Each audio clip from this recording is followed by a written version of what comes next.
बादशाह ते वजीर दोवें बैठे ने ते बादशाह आंदा अपने वजीर नूं बई कन्नी सुनी जिहड़ी गल है वो तो झूठ हो सकदी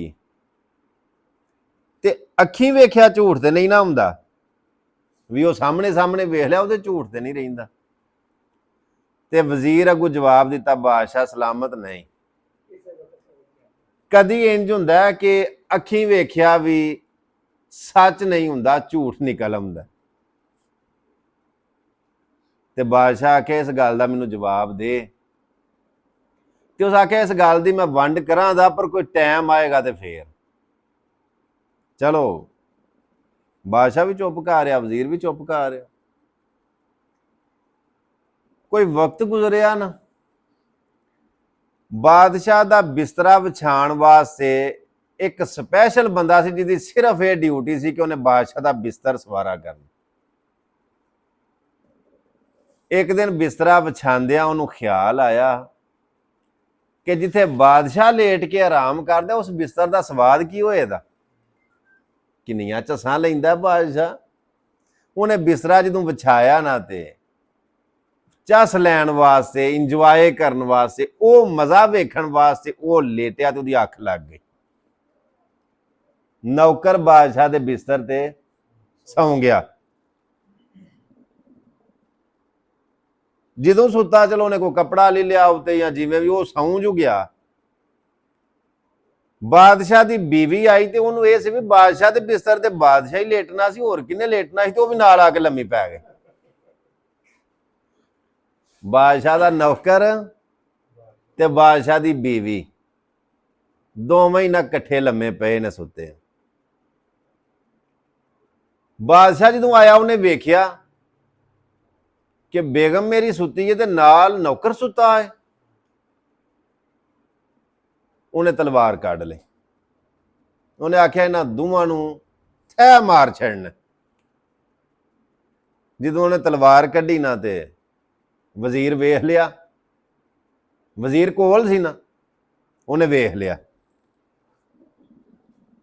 उन्हें आख्या हूं बादशाह की करन लग्या ते उन्हें आख्या भी इहदी जुरत किवें होई है कामे दी कि मुलाजम हो के ते मेरी बीवी दे नाल लम्मी पवे ते ये कौन हुंदी कि नौकर दे नाल सुती।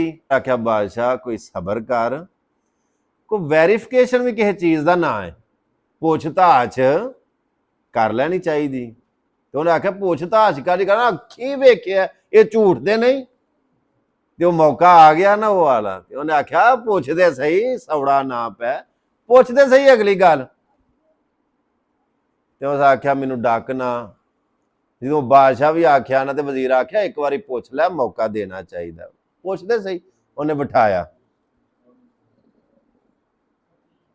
तो बादशाह ने बीवी अपनी नूं पूछया। पहला उन्हें अपनी बीवी नूं पूछया। उन्हें आख्या तेरी जुरत किवें होई है मेरे हुंदियां सुंदियां नौकर दे नाल तू सुती स तेनू ख्याल भी किवें आया।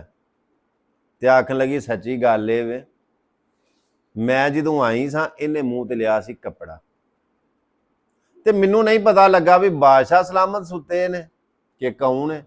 बादशाह दे बिस्तर ते बादशाह ही सौना ही होर किने सौना है ते मैं नाल आके लम्मी पै गई हाँ। ते यह गल सी और मैं ते कोई ऐसा वैसा मेरा ख्याल नहीं सी।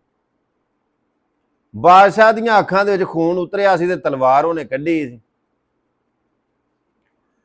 उन्हें उन्होंने नौकर नूं पूछया भी तेरी जुरत किवें होई है कि तू मेरी बेगम दे नाल लम्मा पे आ।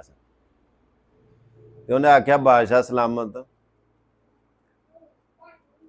असल जिहड़ी सच्ची कहानी वो है वे कि बिस्तरा तुहाडा विछांदा सा ते ख्याल आया कि जिथे बादशाह आराम करदा वेखां ते सही इत्थे सौण दा स्वाद की है तो एवें बस लम्मा पिया ते अख लग गई है और मेरी कोई नीयत ऐसी वैसी नहीं सी।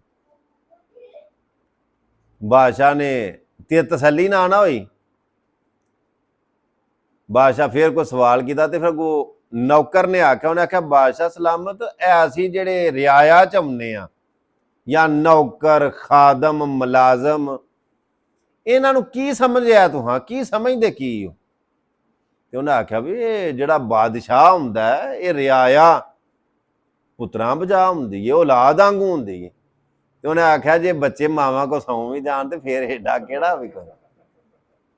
ਜੇ ਅਸੀਂ ਬੱਚਿਆਂ ਚ ਆਉਂਦੇ ਆ ਤੇ ਬੱਚੇ ਮਾਵਾਂ ਕੋਲ ਜੇ ਸੌਂ ਵੀ ਜਾਣਦੇ ਤੇ ਏਡੀ ਮਾੜੀ ਗੱਲ ਵੀ ਕਿਹੜੀ। ਬਾਦਸ਼ਾਹ ਆਖਿਆ ਸਮਝ ਆ ਗਈ ਇਹ ਸਾਰੀ ਗੱਲ ਦੀ, ਨਾ ਕਸੂਰ ਬੇਗਮ ਮੇਰੀ ਦਾ ਤੇ ਨਾ ਕਸੂਰ ਨੌਕਰ ਦਾ, ਬਿਲਾ ਵਜ੍ਹਾ ਨਾ ਹੱਕ ਮੈਂ ਦੋਵੇਂ ਜੀ ਮਾਰ ਛੜਨ ਲੱਗਾ ਹਾਂ। ਤੇ ਉੱਥੇ ਵਜ਼ੀਰ ਬੋਲਿਆ, ਨੇ ਆਖਿਆ ਬਾਦਸ਼ਾਹ ਬੋਲ ਹੁਣ ਦੱਸ, ਮੈਂ ਤੈਨੂੰ ਇੱਕ ਗੱਲ ਆਖੀ ਸੀ ਯਾਦ ਹੀ? ਤੇ ਉਸ ਆਖਿਆ ਯਾਦ। ਤੇ ਦਰਾ ਹਾਂ ਜਰਾ। ਉਹਨੇ ਆਖਿਆ ਤੂੰ ਆਨਾ ਹੈ ਵਜ਼ੀਰ ਨੇ ਆਖਿਆ ਬਾਦਸ਼ਾਹ ਨੂੰ ਵੀ ਤੂੰ ਆਨਾ ਹੈ ਵੀ ਕੰਨੀ ਸੁਣਿਆ ਤੇ ਝੂਠ ਹੋ ਸਕਦਾ, ਅੱਖੀਂ ਵੇਖਿਆ ਝੂਠ ਤੇ ਨਹੀਂ ਨਾ ਹੋ ਸਕਦਾ। ਅੱਜ ਅੱਖੀਂ ਵੇਖਿਆ ਵਿੱਚ ਨਤੀਜਾ ਕੋਈ ਹੋਰ ਨਿਕਲਿਆ ਹੀ ਕਿ ਨਹੀਂ ਨਿਕਲਿਆ। ਤੇ ਉਹਨੇ ਆਖਿਆ ਬਿਲਕੁਲ ਇਹ ਗੱਲ ਸੱਚੀ। ਤਾਂ ਕਿਸੇ ਦਾਨੇ ਬੰਦੇ ਨੇ, ਸਿਆਣੇ ਨੇ ਇਹ ਕੌਲ ਫਰਮਾਇਆ ਕਿ ਅਹਿਮਕ ਸੱਜਣ ਨਾਲੋਂ ਦਾਨਾ ਦੁਸ਼ਮਣ ਚੰਗਾ, ਬੇਵਕੂਫ ਦੋਸਤ ਦੀ ਯਾਰੀ ਨਾਲੋਂ ਸਿਆਣੇ ਤੇ ਦਾਨਾ ਦੁਸ਼ਮਣ ਦੀ ਦੁਸ਼ਮਣੀ ਚੰਗੀ। ਇਹ ਜਿਹੜੀਆਂ ਸਿਆਣਿਆਂ ਦੀਆਂ ਗੱਲਾਂ ਨੇ, ਇਹਦੇ ਵਿੱਚੋਂ ਸਾਨੂੰ ਸਿੱਖਣ ਵਾਸਤੇ ਵੀ ਇਹ ਰਿਜ਼ਲਟ, ਇਹ ਨਤੀਜਾ ਨਿਕਲਦਾ, ਇਹ ਗੱਲ ਸਬਕ ਮਿਲਦਾ ਕਿ ਹਰ ਕੰਮ ਦੇ ਵਿੱਚ ਸੌੜਿਆਂ ਨਹੀਂ ਪੈ ਜਾਈਦਾ। ਉਹਦੀ ਵੈਰੀਫਿਕੇਸ਼ਨ, ਉਹਦੀ ਤਹਿਕੀਕ ਕਰੋ। ਐਨ ਮੁਮਕਿਨ ਹੈ ਅੱਖੀਂ ਵੇਖਿਆ ਵੀ ਝੂਠ ਹੋਈਏ। ਅੱਜ ਇਤਵਾਰ ਹੈ 18 ਮਈ ਸਨ 2025। ਆਪਣੇ ਮਹਿਮਾਨਖਾਨੇ ਬੈਠੇ ਆ ਤੇ ਇਹ ਸਾਡੇ ਕਿੰਨੇ ਅਨਮੋਲ ਹੀਰੇ ਚਿਹਰੇ, ਚੌਧਰੀ ਅਨਵਰ ਲੰਬੜਦਾਰ ਸਾਹਿਬ, ਬਾਬਾ ਜੀ ਸਰਦਾਰ ਮੁਹੰਮਦ ਸਾਦਕ ਚੀਮਾ ਸਾਹਿਬ, ਕਾਰੀ ਸਈਦ ਸਾਹਿਬ, ਭਾਈ ਹਰੀ, ਇੱਧਰ ਆ ਸਾਰੇ ਦੋਸਤ ਸਾਡੇ ਪਿਆਰ ਕਰਨ ਵਾਲੇ ਮੁਖਤਲਿਫ ਇਲਾਕਿਆਂ ਤੋਂ, ਹਾਂਜੀ, ਕੀਮਤੀ ਟਾਈਮ ਕੱਢ ਕੇ ਤਸ਼ਰੀਫ ਲੈ ਕੇ ਆਏ। ਤੁਹਾਡਾ ਸਾਰਿਆਂ ਦਾ ਬਹੁਤ ਸ਼ੁਕਰੀਆ ਜੀ, ਬੜੀ ਮਿਹਰਬਾਨੀ। ਅੱਲਾਹ ਪਾਕ ਤੁਹਾਨੂੰ ਸਲਾਮਤ ਰੱਖੇ। ਤੇ ਇਹ ਸਾਡਾ ਮਹਿਮਾਨਖਾਨਾ ਸਾਰਿਆਂ ਦੋਸਤਾਂ ਵਾਸਤੇ ਖੁੱਲ੍ਹਾ ਹੁੰਦਾ, ਜਦੋਂ ਦਿਲ ਕਰੇ। ਕੋਈ ਵੀ ਕੌਮ ਹੈ, ਕੋਈ ਵੀ ਮਜ਼ਹਬ ਹੈ, ਕੋਈ ਵੀ ਇਲਾਕਾ ਹੈ, ਕੋਈ ਵੀ ਬਰਾਦਰੀ ਹੈ, ਕੋਈ ਰੋਕ ਟੋਕ ਨਹੀਂ, ਤੁਸੀਂ ਤਸ਼ਰੀਫ ਲਿਆ ਸਕਦੇ ਹੋ, ਲੇਕਿਨ ਰਾਬਤਾ ਕਰਕੇ। ਜੇ ਮੈਂ ਪਾਕਿਸਤਾਨ ਹੋਵਾਂ ਤੇ ਮਹਿਮਾਨਖਾਨਾ ਖੁੱਲ੍ਹਾ, ਸਤ ਬਿਸਮਿਲ੍ਲਾ। ਜੇ ਗਿਆ ਹੋਵਾਂ ਤੇ ਫੇਰ ਤੇ ਮੈਂ ਜ਼ਾਹਰ ਇੱਥੇ ਨਹੀਂ ਹੋਣਾ। ਇਹਦੇ ਨਾਲ ਹੀ ਸਾਨੂੰ ਇਜਾਜ਼ਤ ਦਿਓ, ਮਿਲਦੇ ਆ ਇੱਕ ਨਵੀਂ ਵੀਡੀਓ ਦੇ ਨਾਲ। ਅੱਲਾਹ ਸੋਹਣੇ ਦੇ ਵਾਲੇ। ਅਸਲਾਮ ਵਾਲੇਕੁਮ ਵਰਹਿਮਤੁல்லாਹ।